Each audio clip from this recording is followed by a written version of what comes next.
Go back.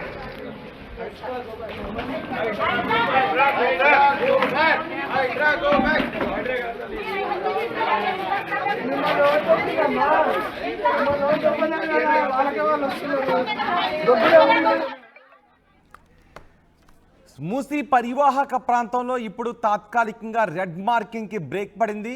అయినప్పటికీ కూడా తాత్కాలికంగా కాదు, మా నివాసాలని అక్కడ నుంచి తరలించొద్దు, మేము ఎక్కడికి వెళ్ళేదే లేదు, మేము లక్షల రూపాయలు పెట్టి అక్కడికి సొంతంగా ఒక స్థలం ఉంటుంది, సొంతంగా ఒక ఇల్లు ఉంటుందని మేము కొనుక్కున్నాం, అపార్ట్మెంట్లు కావాలంటే వేరే చోట కొనుక్కుని ఉండేవాళ్ళం కదా, మొత్తం సిస్టమ్ అంతా చేసిన తప్పుకి మమ్మల్ని ఎందుకు బాధ్యులను చేస్తారు అంటూ మూసీ పరివాహక ప్రాంతంలో రివర్ బెడ్లో ఇల్లు నిర్మించుకున్నారంటూ మార్కింగ్ చేసిన ఇళ్ల యజమానులు చెప్తున్నారు.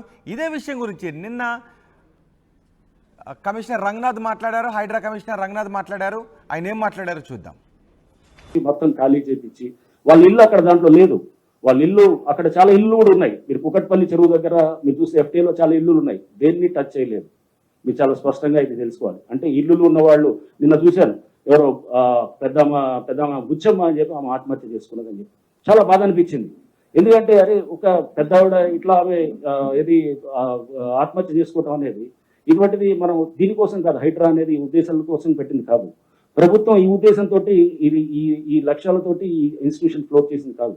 ఈ బుచ్చమ్మ అనే ఈమె చేసుకోవడానికి కారణం అక్కడ ముగ్గురు ఎవరు ఆడపిల్లలు ఉన్నారు, ఇద్దరికేమో G+1 హౌసెస్ ఇచ్చారు, ఇంకొకరికి చిన్న ఒక ఖాళీ ప్లాట్ ఇచ్చారు. ఇచ్చిన తర్వాత ఇవన్నీ కూడా బఫర్ జోన్లో వస్తాయి, వాటిని జోలికి మేము వెళ్ళట్లేదు. కానీ ఎవరో అక్కడ ఏమంటారు మాట్లాడేవాళ్ళు ఆ భయాన్ని చూపిస్తూ ఆందోళన చూపిస్తూ హైడ్రా అనేది ఒక బూచిగా చూపించడం అనేది కూడా ఇదే.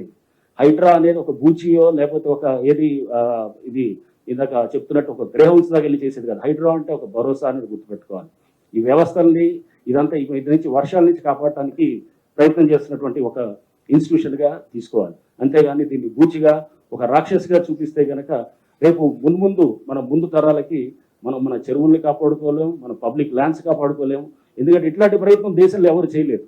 కేవలం ప్రభుత్వం చేసినప్పుడు ఈ ప్రభుత్వం యొక్క ఒక మంచి సంకల్పంతో చేసినప్పుడు ముఖ్యమంత్రి గారు చాలా స్పష్టంగా చెప్పారు, దీన్ని మనం చాలా జాగ్రత్తగా నోటీసులు ఇవ్వాల్సిన అవసరం లేదు. వాటర్ బాడీస్లో కనుక స్ట్రక్చర్స్ ఉంటే కనుక నోటీసులు ఇవ్వాల్సిన అవసరం లేదు. అయినా కానీ కూడా వాళ్ళకి ముందుగా చెప్తున్నాం, చెప్పేసి వాళ్ళకి ముందుగా నోటీసులు ఇచ్చి వాళ్ళకి అందరికీ కూడా చాలా స్పష్టంగా క్లియర్గా చెప్తున్నాం, మీరు ఇదిగో ఇదని చెప్పి. అయినా ఇంకా కొంతమంది సీరియస్గా తీసుకోకపోతే ముఖ్యమంత్రి గారు మాకు చెప్పడం కూడా చాలా స్పష్టమైన ఆదేశాలు ఇచ్చారు. చిన్నవాళ్ళు, పేదవాళ్ళు, లోవర్ మిడిల్ సెగ్మెంట్ ఉంటే కనుక వాళ్ళు ఎవరు కూడా మనకి సఫిషియెంట్ టైం ఇస్తాం. ఒకవేళ కనుక మనకి వాళ్ళు టైం ఇచ్చిన తర్వాత కూడా వాళ్ళు చేయలేదనుకోండి, ఇంకో 2 రోజులు ఇద్దాం, పోయేదేం లేదు.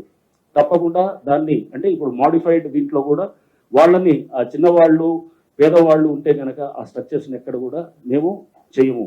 అది వాళ్ళకి కావాల్సిన సఫిషియెంట్ టైం ఇస్తాం. సఫిషియెంట్ టైం ఇచ్చి వాళ్ళని వెకేట్ చేసుకునే దానికి కూడా వాళ్ళకి మేమంతా కూడా అక్కడ వాళ్ళకి ఆ పరిస్థితులు వచ్చేటటువంటిగా ఫెసిలిటేట్ చేస్తామని కూడా మేము చెప్తున్నాం. దయచేసి ఏంటంటే హైడ్రాని ఒక భయం కింద ఒక బూచి కింద చూపించడం మానేయాలి. ఫస్ట్ దీనికి చాలా హైప్ ఇచ్చేసి రేపు హైడ్రా వస్తుంది కూల్ చేస్తున్నారు అది చేస్తున్నారు కాదు. హైడ్రా అనేది ఒక బాధ్యత, ఒక భరోసా అనేది మళ్ళీ ఒకసారి మీ అందరూ కూడా నేను చెప్పదలుచుకున్నాను. ఇప్పుడు నేను చెప్పిన ఎగ్జాంపుల్ ఉదంతాలన్నిటి కూడా వాళ్ళకి చెప్పినప్పుడు కమ్యూనికేషన్ గ్యాప్, కొన్ని సందర్భంలో కమ్యూనికేషన్ గ్యాప్ ఏదైతే ఉన్నదో దాన్నే మీకు చెప్తున్నాను. అది కింద వాళ్ళకి చేర్చడంలో వాళ్ళు ఎవరు ల్యాండ్ ఓనర్స్కి ఇచ్చాం, ల్యాండ్ ఓనర్స్కి ఇచ్చినప్పుడు ఆ బిల్డింగ్ స్ట్రక్చర్ ఉన్న వాళ్ళకి కమ్యూనికేషన్ వాళ్ళు చేయలేదు. కొంతమంది చేసిన వాళ్ళేమో తీసుకున్నారు ముందే, చేయని వాళ్ళేమో చేయట్లేదు. అండ్ ఎట్లానే ఇది అంటే నేను అనేది ఈ గ్యాప్ దాన్ని ఉంటుందని ఇంకా ముందు కూడా, ఎందుకంటే పేదవాళ్ళకి లేకపోతే దిగువ మధ్య తరగతి వాళ్ళకి ఇబ్బంది చేయాలనేది హైడ్రా కానీ ప్రభుత్వం యొక్క అభిమతం కాదు, ఆలోచన కాదు. ఎటువంటి పరిస్థితుల్లో అది చేయరు అన్నమాట. మొత్తం ఖాళీ చేపించి వాళ్ళ ఇల్లు అక్కడ దాంట్లో లేదు, వాళ్ళ ఇల్లు అక్కడ చాలా ఇల్లు. వారం రోజుల్లో టెండర్ పిలుస్తున్నా కానీ వారం రోజులు పని మొదలు కాదు కదా, దానికి కనీసం 3-4 నెలలు పడుతుంది పని మొదలయ్యేదానికి. First issue. సెకండ్ ఇష్యూ, జిల్లా కలెక్టర్లు ఐఏఎస్ ఆఫీసర్లు ఇంటింటికి తిరుగుతున్నారు, డిప్యూటీ కమిషనర్లు ఇంటింటికి తిరుగుతున్నారు. పోయి వాళ్ళు ముందే సర్వే చేశాము ఇంతకుముందు ఒకసారి, ఇంటింటికి వెళ్ళి వాళ్ళ పేర్లు తీసుకోవడం జరిగింది. దీన్ని పరిశీలించిన తర్వాత రివర్పేటలో ఉన్న వాళ్ళు చాలా ఇబ్బందులకు ఫాలో అవుతున్నారు కాబట్టి వారికి సంబంధించి టీమ్స్ వెళ్ళి ఇంటింటికి వెళ్ళి సమాచారం తెలుసుకుంటున్నారు, ఇంట్లో ఎవరు ఉన్నారో సర్వే చేస్తున్నారు. సర్వే చేసిన తర్వాత మీరు ఏమైనా వెళ్ళేదానికి సిద్ధంగా ఉన్నారంటే వాళ్ళని పంపిస్తున్నాం. అందుకనే 3 రోజులు కూడా 50 మంది పోయారు, అన్ని ఒక రోజు తరలించట్లేదు. సో బలవంతంగా ఏం పంపట్లేదు. ఇన్ఫ్యాక్ట్ అక్కడ ఉన్న ఇల్లు మీరు చూస్తే మనం డబుల్ బెడ్రూమ్ ఇల్లు ఇస్తామంటే వెళ్ళిపోతారండి హ్యాపీగా వాళ్ళు. That's state of fact. అది బేసికల్గా అక్కడ ఎవరు ఉండాలనుకోవట్లేదు. ఇబ్బంది ఎక్కడ కొన్ని దగ్గర ఎక్కడ వస్తుందంటే కొందరు పర్మనెంట్ ఇల్లు కట్టుకొని ఉన్నారు, వాళ్ళతో మనం సంభాషణ జరపాల్సిన అవసరం ఉంది, వాళ్ళతో కూర్చొని మాట్లాడాల్సిన ఉంది, తప్పనిసరిగా వాళ్ళతో కూర్చొని మాట్లాడాలి. నిన్న వచ్చినప్పుడు ఎన్జిఓ సంస్థ వాళ్ళు ఇది కూడా చెప్పారు మనకు, ఈ కిరాయి వాళ్ళకి సంబంధించి ఏం చేయాలని చెప్పేసి వాళ్ళ కూడా సర్వేలో వాళ్ళు తీసుకోవడం జరిగింది. ప్రస్తుతానికి అక్కడ ఓనర్లకు ఇస్తున్నాము. కిరాయి వాళ్ళకి సంబంధించి నేను ప్రవృత్తి పద్ధతిలో చర్చించాను. దాని మీద తప్పనిసరిగా తీసుకొని డబుల్ బెడ్రూమ్ ఒక ఇల్లే కదా, ప్రభుత్వానికి ఇందిరమ్మ ఇండ్లు ఉన్నాయి.